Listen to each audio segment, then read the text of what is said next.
और इस वीडियो में अब हम शॉर्ट क्वेश्चंस कवर कर लेते हैं, एग्जाम्पलर के क्वेश्चंस कवर कर रहे हैं। एक वीडियो बनाई थी मैंने इंपॉर्टेंट क्वेश्चन की, जिसमें मैंने फर्स्ट चैप्टर के इंपॉर्टेंट क्वेश्चन इन टेक्स्ट और बैक को कवर किया था, उसको देख लेना। एक एमसीक्यू वाली बना दी है और एक ये है, ठीक है। एक को कंबाइन करके भी डाल दूँगी। चलो स्टार्ट करते हैं। थक गई यार मैं पर मैं सोचूँ ये बना के ही काम कंप्लीट करूँ। देखो, शॉर्ट आंसर क्वेश्चंस वाली वीडियो बनाते हैं। इस वीडियो में पढ़ते हैं कि सबसे पहले तो बैलेंस इक्वेशन लिखनी है। नाइट्रोजन गैस आप लोग को मैंने समझाया था, जब भी ये गैस होती है तो N2 लिखते हैं। अच्छा सुनो, तुम्हें कुछ समझ आए मेरी वीडियो के थ्रू तो प्लीज़ सब्सक्राइब कर देना, लाइक कर देना, शेयर रहने दो, कोई नहीं, और कमेंट करके मुझे बताना। It feels very nice. Plus मेरे पर्सनल इंस्टाग्राम हैंडल से आप लोग जुड़ सकते हो, उसका लिंक मैं वो डिस्क्रिप्शन बॉक्स में डाल दूँगी, ठीक है। चलिए, नाइट्रोजन गैस जो होता है ना N2, इसको ट्रीट करा गया हाइड्रोजन गैस के साथ। गैस में है तो 2 लगाना मत भूल जाना, क्योंकि all the gases are diatomic in nature. कहीं भी कोई भी गैस दिखे तो H मत लिखाना, N मत लिखाना, 2 ज़रूर डाल देना उसके सबस्क्रिप्ट में, ठीक है। सबस्क्रिप्ट समझते हो ना, जो नीचे लिखते हैं उसको सबस्क्रिप्ट कहते हैं। देखो एक मिनट इसको क्लियर करूँ। ओके यार, पेज क्लियर नहीं हो रहा। हाँ जी, चलिए। फिर उसके बाद हमने कैटलिस्ट यूज़ किया है और फिर अमोनिया गैस बनाया है और इसको बैलेंस करना है। तो देख लो, N2 और option A is a combination reaction. और ये भी पूछे कि कौन सा रिएक्शन है। हाँ, टाइप ऑफ रिएक्शन भी पता करना है। तो हमने देखा कि 2 चीज़ कंबाइन होकर तीसरी चीज़ बनती है, तो किसका एग्जाम्पल होता है? कॉम्बिनेशन रिएक्शन का एग्जाम्पल होता है, ठीक है। ये देखो NH2 बन रहा है, थोड़ा खिचपिच हो गया है, मैं इसको साफ सुथरा लिख देती हूँ। N2 + H2 गिव्स NH3, ठीक है ना। अमोनिया, तो यहाँ पे 2 था, यहाँ पे 2 था, तो हम क्या करते हैं, यहाँ पे 3 लगा देते हैं। जैसे हमने 3 लगाया, 3 दूनी 6, हाइड्रोजन 6 हो गया ना, पर यहाँ तो 3 है, यहाँ पे 2 लगा देते हैं। तो अब यहाँ पे देखो 2 नाइट्रोजन हो गए, 2 नाइट्रोजन बिल्कुल परफेक्ट। 3 दूनी 6 हाइड्रोजन, 3 दूनी 6 हाइड्रोजन, ओके। और 2 कम A और B कंबाइन होकर सिंगल प्रोडक्ट बनाता है। तो अभी तक अब तुम्हें याद हो गया होगा, A + B = C is your combination reaction. इसी का उल्टा डिकम्पोजिशन रिएक्शन। सोडियम हाइड्रोक्साइड, तो NaOH, सोडियम हाइड्रो ऑक्साइड, इसको ट्रीट करा गया है एसिटिक एसिड के साथ, CH3COOH। एसिटिक एसिड सिरका चाउमीन में डालते हैं ना, इकलौती चीज़ जो मुझे कुकिंग में आती है, जो मैं सही बना लेती हूँ, वो चाउमीन है, और कुछ नहीं ढंग से बन पाता।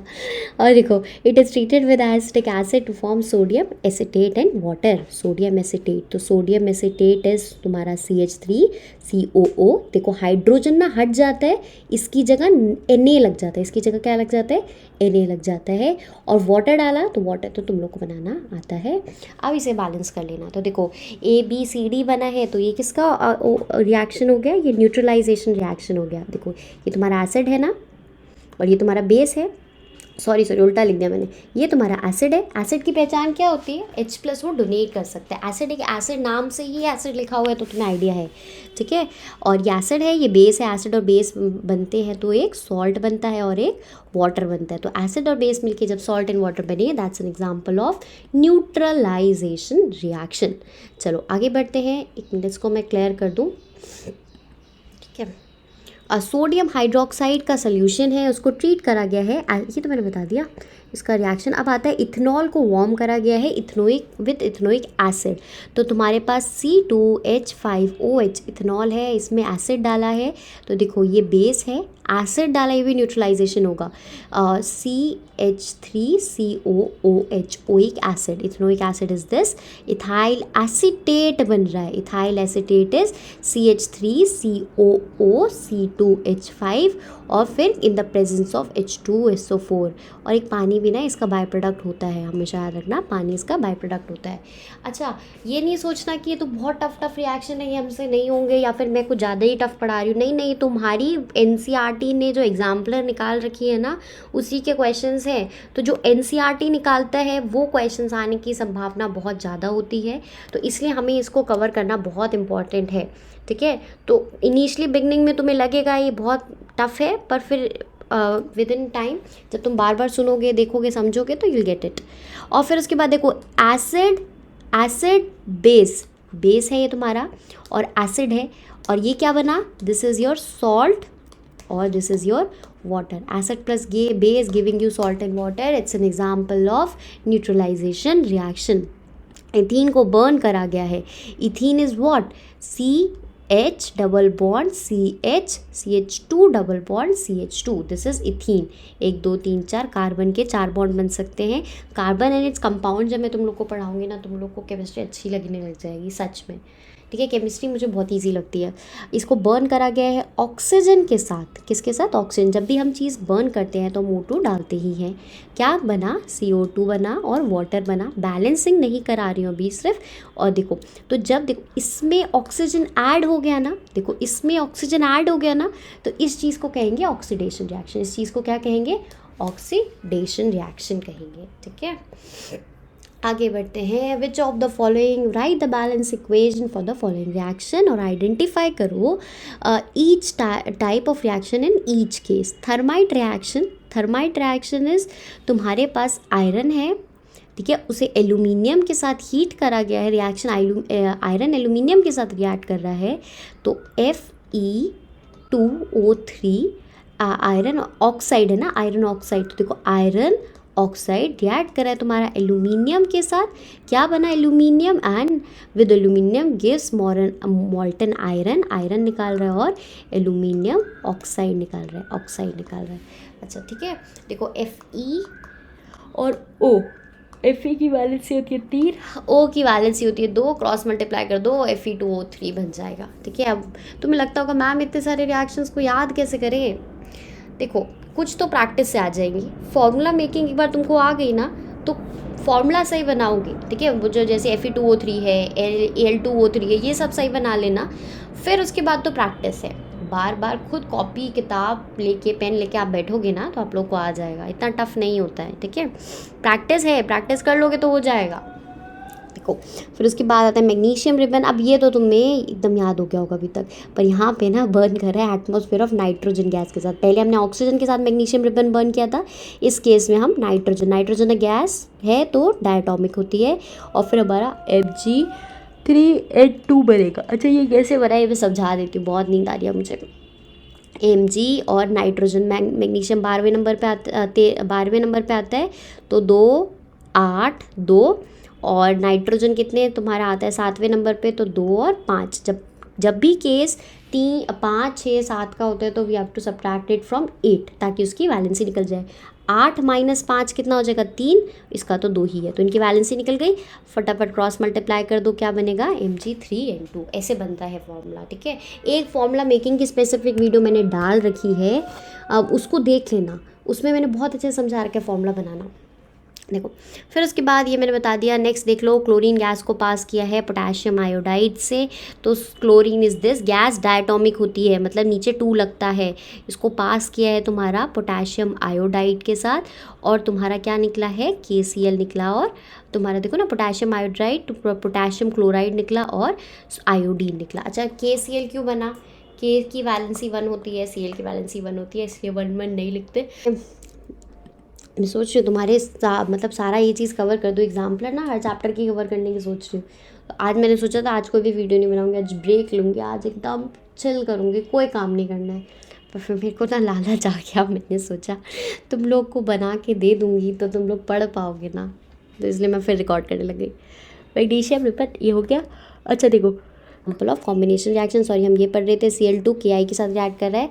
और ये देखो जब डिस्प्लेस्ड, ये जो है ये सिंगल डिस्प्लेसमेंट का रिएक्शन, ये I2 अकेला रह गया ना, I2 जब अकेला, एक कंपाउंड जब अकेला रह जाता है, that is an example of single displacement. इथेनॉल्स, ethanol is C2H5OH, इसको बर्न करें, बर्न करने के लिए क्या यूज़ करते हैं? ऑक्सीजन। क्या निकलता है हमेशा कोई भी चीज़ बर्न करते हैं? CO2 और वाटर, CO2 और वाटर। इसमें बोला है complete the missing components X और Y में जो दे रखा है, इसका स्टेट बताना है। PbI2 का स्टेट ना सॉलिड होता है। इस कुछ चीज़ों को आप देखो, इसमें ना तुम लॉजिक ज़्यादा नहीं लगा सकते हो। गैस वाला लॉजिक तो मैंने तुम्हें समझा दिया है, पानी का लॉजिक भी लग ही जाता है कि पानी जनरली लिक्विड स्टेट में होता है, पर हर जगह तुम ना लॉजिक नहीं लगा सकते हो। ये इकलौते ऐसे क्वेश्चन है जो थोड़ा सा तुम्हें दिमाग लगा के याद करना पड़ेगा, ठीक है। तो तुम्हारे पास देखो ये सॉलिड होता है, और KNO3 लिक्विड होता है, एक्वा सोल्यूशन होगा, पानी में मिला हुआ। फिर उसके बाद यहाँ पे ये क्या बन के आएगा ये पूछा है। देखो सिल्वर रह गया ना, कॉपर NO3, कॉपर ने नाइट्रेट के साथ रिएक्ट करा वो तो ठीक है, सिल्वर है क्या तो यहाँ पे Ag का सॉलिड फॉर्म बन के आएगा। जिंक है H2SO4 है तो ZnSO4 और H2। अब यहाँ पे X है तो जिंक है और SO4 सल्फेट के साथ मिलाया है तो एक्वस होता है, और H2 तो हमें पता है जहाँ भी 2 देखो अकेले एलिमेंट के साथ वो गैस होगा। ठीक है, इस केस में क्या ढूंढना है, इसमें तो सब दे ही रखा है। इसमें अच्छा ये रहा ना एक्स होता है हीट, तुम्हें पता है कैल्शियम कार्बोनेट क्विकलाइम वाले में हीट रिलीज होती है। ठीक है, चलो फिर उसके बाद आता है which of the following reaction are exothermic और कौन सा एंडोथर्मिक है। देखो डिकम्पोजिशन ऑफ फेरस सल्फेट, जब फेरस सल्फेट डिकम्पोज होता है ना तो वो एंडोथर्मिक में आता है। किस में आता है, एंडोथर्मिक में आता है। ठीक है, एक ना लिस्ट बना के दूंगी तुम्हें मैं, तुम्हारे पूरे एग्जाम्पलर और बुक का मिला के, जो कंप्लीट एक्सोथर्मिक और एंडोथर्मिक कौन कौन से है, उसको तुम टेलीग्राम चैनल से ले लेना है मेरे। ठीक है, उसका लिंक मैं डिस्क्रिप्शन बॉक्स में डाल दूँगी, उसमें जुड़ जाना। इससे तुम्हें क्या होगा कि कन्फ्यूजन नहीं होगी, जो भी तुम देखते ही पहचान लोगे कि हाँ ये तो मैंने उस लिस्ट में पढ़ा था, ये एक्सोथर्मिक है, ये एंडोथर्मिक है। फिर उसके बाद डाइल्यूशन, सल्फ्यूरिक एसिड का जब भी डाइल्यूशन करते हैं that is always an example of exothermic reaction, you have to keep this in mind. कभी भी किसी एसिड का पानी में डालते हैं, कभी भी किसी भी एसिड में पानी डालते हैं तो that is always an example of exothermic reaction. ठीक है, और dissolution of sodium hydroxide in water, जब भी सोडियम हाइड्रोक्साइड और वाटर का डिसोल्यूशन होगा अगेन तुम्हारी हीट रिलीज होती है तो ये भी एक्सोथर्मिक है। डिसोल्यूशन अमोनियम क्लोराइड जब पर पानी में डालते हैं तो ये एंडोथर्मिक है। मुझे लग रहा है मुझे लिस्ट बना के देनी ही पड़ेगी, अदरवाइज तुम्हें ना बहुत कठिन हो जाएगा। मैं बना दूंगी यार, आप मेरे टेलीग्राम चैनल से ले लेना। Identify the reducing agent in the following reaction, इसमें रिड्यूसिंग एजेंट कौन कौन सा है। रिड्यूसिंग एजेंट कौन होता है, जो रिड्यूस करने वाला है, मतलब जिसका ऑक्सीडेशन होने वाला है। रिड्यूसिंग एजेंट क्या होता है, रिड्यूसिंग एजेंट वो होता है जिसका खुद का, जो खुद ऑक्सीजन आगे जाके एक्सेप्ट करेगा, जो आगे जाके खुद ऑक्सीजन को एक्सेप्ट करने वाला है। ठीक है, तो देखो यहाँ पे अमोनिया था और यहाँ पे NO बन गया, तो नाइट्रोजन नहीं तो ऑक्सीजन को एक्सेप्ट किया, तो ammonia is your reducing agent.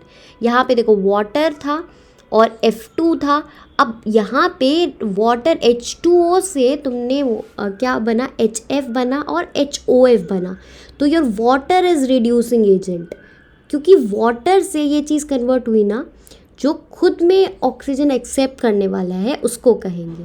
फिर तुम्हारे पास CO है, कार्बन मोनोऑक्साइड, तुम्हारे पास देखो कार्बन मोनोऑक्साइड है और CO2, इसने ऑक्सीजन को एक्सेप्ट कराना, जो ऑक्सीजन को ऐड कर लेता है, एक्सेप्ट कर लेता है, उसे ऑक्सीडाइजिंग एजेंट कहते हैं। H2 + O2 2H2O बना देता है, तो देखो यहाँ पे हाइड्रोजन ने ऑक्सीजन को एक्सेप्ट करा, तो यहाँ लिखिए और आगे देखते हैं। Identify the oxidising agent in the following, इन सब में ऑक्सीडाइजिंग एजेंट कौन सा है, ऑक्सीडेंट। ऑक्सीडाइजिंग एजेंट अभी मैंने तुम्हें बताया जो कि क्या करेगा, ऑक्सीजन को, ऊपर वाले क्वेश्चन और नीचे वाले क्वेश्चन में क्या फ़र्क है, यहाँ पे रिड्यूसिंग एजेंट पहचाना था, यहाँ पे तुम ऑक्सीडाइजिंग एजेंट पहचान रहे हो। ऑक्सीडाइजिंग एजेंट, ऑक्सीडाइजिंग एजेंट माने जो कि अपना ऑक्सीजन को डोनेट कर रहा है, जो कि अपने ऑक्सीजन को डोनेट कर रहा है। रिड्यूसिंग एजेंट क्या कर रहा था, ऑक्सीजन को एक्सेप्ट कर रहा था। ऑक्सीडाइजिंग एजेंट क्या कर रहा है, ऑक्सीजन को डोनेट कर रहा है। जैसे Pb3O4 था, उसमें HCl डाला तो PbCl2 बना। देखो ऑक्सीजन को किसने डोनेट करा, Pb3O4 ने, तो ये ऑक्सीडाइजिंग एजेंट हो गया। इस केस में ऑक्सीडाइजिंग एजेंट क्या है, ये O2, देखो O2 ने अपना ऑक्सीजन Mg को दे दिए ना, तो O2 तुम्हारा ऑक्सीडाइजिंग एजेंट है। CuSO4 जिंक, देखो Cu ने अपने ऑक्सीजन छोड़ दिए, Cu बन गया, तो ये ऑक्सीडाइजिंग एजेंट है। V2O5 से Ca बना, तो देखो किसने अपने ऑक्सीजन छोड़े, V2O5 ने, ये ऑक्सीडाइजिंग एजेंट है। Fe+4H2O ने अपने ऑक्सीजन छोड़ दिए, देखो Fe में किसने अपने ऑक्सीजन छोड़े, H2O ने छोड़े ना, H2 बन गया, तो ये ऑक्सीडाइजिंग एजेंट है। मानिए जो इलेक्ट्रॉन ऑक्सीजन को डोनेट कर देगा, अपने ऑक्सीजन को किसी और को दे देगा, उसको हम क्या कहेंगे, उसको हम ऑक्सीडाइजिंग एजेंट कहेंगे। उसको हम क्या कहेंगे, उसको हम ऑक्सीडाइजिंग एजेंट कहेंगे। लास्ट वाला देख लो, लास्ट वाले में कॉपर, ऑक्साइड से कॉपर बन रहा है ना, कॉपर ने अपने ऑक्सीजन दे दिए, तो it's an again oxidising agent. चलो आगे बढ़ते हैं। Write the balance chemical equation for the following. Chemical equation लिखनी है, sodium carbonate, carbonate is CO3, sulphate is SO4। अच्छा, सल्फेट की जरूरत नहीं थी, बस मैंने रिवाइज करवा दिया। सोडियम कार्बोनेट, तो सोडियम देखो यहाँ पे सोडियम कार्बोनेट, कार्बोनेट में 2- का चार्ज होता है, इवन सल्फेट में भी 2- का चार्ज होता है। तो सोडियम 11वें नंबर पे आता है, कार्बोनेट पे 2- का चार्ज होता है, और इसको तोड़ेंगे तो 2, ठीक है, 2, 8, 1, तो एक इसकी वैलेंसी होगी, इसकी 2 हो गए, क्रॉस मल्टीप्लाई करो क्या बना, Na2CO3। तो इसी तरीके से यहाँ पे ये चीज़ लिखी हुई है, Na2CO3। ठीक है, बार बार रिवाइज करते हैं ना, दिमाग में बिल्कुल बैठ जाता है। तो किसके साथ, HCl के साथ रिएक्ट कर रहा है, क्या बना रहा है, to give concentration of sodium hydrogen carbonate. Sodium देखो, सोडियम हाइड्रोजन कार्बोनेट तो तुम जानते हो, ठीक है, और NaCl नमक बना रहा है, तो ये तो बैलेंस ही दिख रही है। फिर तुम्हारे पास सोडियम हाइड्रोजन कार्बोनेट है, इस केस में सोडियम हाइड्रोजन कार्बोनेट को HCl के साथ रिएक्ट कराया है, और सोडियम देखो क्या क्या बन रहा है, give sodium chloride, sodium chloride बन रहा है, और देखो यहाँ पे सोडियम क्लोराइड, पानी और CO2। नेक्स्ट केस में कॉपर सल्फेट को पोटेशियम आयोडाइड के साथ रिएक्ट कराया है, K2SO4 बनता है, Cu2I2 बनता है, और I2 बनता है। क्या प्रैक्टिस करोगे तो बिल्कुल हाथ पे बैठता जाएगा। चलो आगे देखते हैं, एक सोल्यूशन है पोटेशियम क्लोराइड का, जिसे मिक्स किया, potassium chloride is this, mix करा है सिल्वर नाइट्रेट के साथ, सिल्वर नाइट्रेट इज दिस, एक इनसोल्यूबल PPT बन रही है, तुम्हें बताना है किस प्रकार का ये रिएक्शन है।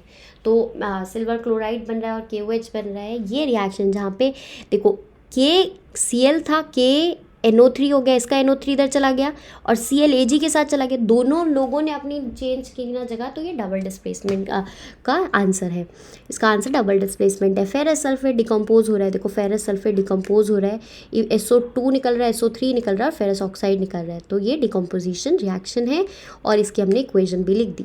फायर फ्लाई, और फिर उसके बाद फायर फ्लाई रात में क्यों चमकती है, क्योंकि फायर फ्लाई के अंदर एक केमिकल रिएक्शन होता है, जिस कारण से ऑक्सीजन कंबाइन कर जाता है कैल्शियम के साथ, और calcium ATP and luminiferous in the presence, और यहाँ पे एक एंजाइम होता है, इसे बायोलुमिनेसेंस होते हैं। I will check once again if there this question is there in your exemplar or no. तो फायर फ्लाई कैसे ग्लो करती है, क्योंकि वहाँ पे एक ऑक्सीजन के साथ रिएक्शन होता है। ठीक है, फिर आता है grapes hanging on the plants do not ferment, but after, जैसी ग्रेप्स जब तक प्लांट पे लगे रहते हैं, जब तक पौधे पे लगे रहते हैं, तब तक तो फर्मेंट नहीं करते, फर्मेंट नहीं, ख़राब नहीं होते, पर जैसे ही तुमने उनको वहाँ से उतार दिया तो फिर वो ख़राब होना स्टार्ट हो जाते हैं। क्यों भाई, क्या कारण है इसका? इज़ इट अ केमिकल और फिजिकल चेंज? ग्रेप्स इसलिए फर्मेंट नहीं होते क्योंकि प्लांट अपने आप अपने फ्रूट्स को डिफेंड करना जानता है, पर जब निकाल दिया जाता है प्लांट से तो ग्रेप्स ईस्ट के साथ रिएक्ट करते हैं और फर्मेंटेशन करने लग जाते हैं। शुगर अल्कोहल में चेंज हो जाता है, तो जो भी प्रोसेस में शुगर अल्कोहल में चेंज होता है, अल्कोहल में चेंज होता है, इस चीज़ को फर्मेंटेशन कहते हैं। क्या कहते हैं? फर्मेंटेशन कहते हैं। ठीक है, चलो, फर्मेंटेशन तुम्हारा ब्रेड बेकरीज इन सब में भी होता है, और ये केमिकल रिएक्शन है, ये केमिकल रिएक्शन है क्योंकि ये इरिवर्सिबल हुआ। विच ऑफ द फॉलोइंग फिजिकल और केमिकल चेंज पहचानने के लिए बोल रहा है। फिजिकल एवोपोरेशन ऑफ पेट्रोल, बिल्कुल फिजिकल चेंज है, तो यहाँ पे फिजिकल लिख देते हैं। बर्निंग ऑफ LPG, और तो तुम्हारे केमिकल चेंज हो गया। बर्न जिसी भी चीज़ को करते हैं वो इरिवर्सिबल है, तो ये केमिकल चेंज हो गया। Heating of an iron rod to red hot, इतना हीट करा कि लाल रंग की हो गई, ये थोड़ा सा रेड हॉट करके तुम्हें कंफ्यूज करने की कोशिश करे, but it's again a physical change. फिर उसके बाद आता है कर्डलिंग ऑफ मिल्क, कर्ड बन जाना दूध का, तो ये तो केमिकल चेंज है। Sublimation of solid ammonium chloride का सब्लिमेशन हो जाना, ये भी तुम्हारा फिजिकल में ही आता है। ठीक है, चलो फिर आगे देखो। Next question is, just a minute, हाँ, during the reaction of some metal with dilute hydrochloric acid the following observation. Silver metal does not show any change, जब तुम मेटल को डाइल्यूट HCl के साथ रिएक्ट कर रहे हो तो कुछ चेंजेस देखने को मिलते हैं। ठीक है, अब कौन कौन से विच of the following observation were made. Silver metal के अंदर कोई भी चेंज नहीं आया, एक्सप्लेन करना है इन सारे ऑब्जर्वेशन को। टेम्परेचर राइज होने लग गया, क्योंकि ये प्रोसेस एक्सोथर्मिक है ना, तो इसलिए पूरा टेम्परेचर राइज होने लग गया। फिर कोई भी चेंज क्यों नहीं आया, क्योंकि क्योंकि कोई रिएक्शन हुआ ही नहीं। सिल्वर बहुत कम रिएक्टिव होता है, सिल्वर हो गया, गोल्ड हो गया, दीज आर लीस्ट रिएक्टिव, इस कारण से कोई चीज़ नहीं आया। रिएक्शन ये जो सोडियम मेटल के साथ लिया तो वो हाईली एक्सप्लोजिव हो गया, बहुत ज़्यादा एक्सप्लोजिव रिएक्शन क्यों हुआ? क्योंकि सोडियम एक बहुत ज़्यादा रिएक्टिव मेटल होता है, ठीक है। हमने मेटल नॉन मेटल में रिएक्टिविटी सीरीज़ वैसे भी पढ़नी है। उसके बाद आता है, कर लो, जिंक लिबरेट कर रहा है हाइड्रोजन जब HCl के साथ रिएक्ट कर रहा है, वेरस कॉपर नहीं करता। जब जिंक रिएक्ट कर रहा है HCl के साथ तो हाइड्रोजन लिबरेट हो रहा है, और पर जब कॉपर के साथ कर रहा है तो नहीं हो रहा। क्यों? क्योंकि जिंक रिएक्ट कर लेता है HCl के साथ पर कॉपर रिएक्ट नहीं करता है, ठीक है।